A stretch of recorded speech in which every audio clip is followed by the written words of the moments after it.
বাংলাদেশ ক্রিকেটের আলোচিত ও বিতর্কিত তারকা সাকিব আল হাসান আবারও সমালোচনার মুখে।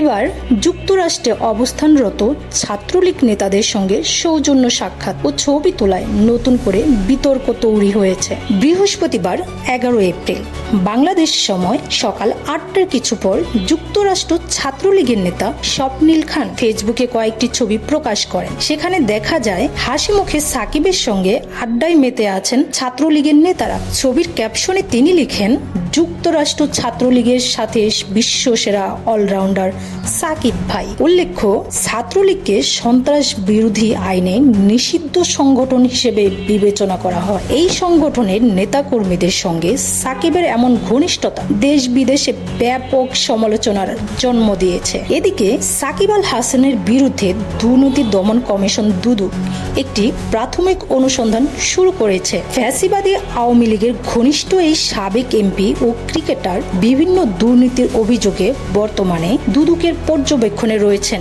দুদক চেয়ারম্যান ডক্টর মোহাম্মদ আব্দুল মোমিন বলেন, সাকিব আল হাসান দুদকের আসামি হতে পারেন এমন আশঙ্কা আমাদের রয়েছে। বিষয়টি এখনো অনুসন্ধান পর্যায়ে রয়েছে। আওয়ামী লীগের হয়ে নির্বাচন করা, বিতর্কিত ব্র্যান্ডের প্রচারে অংশ নেওয়া এবং এখন ছাত্রলীগের সঙ্গে সম্পর্ক, এই সব মিলে আবারও সমালোচনার কেন্দ্রবিন্দুতে সাকিব আল হাসান।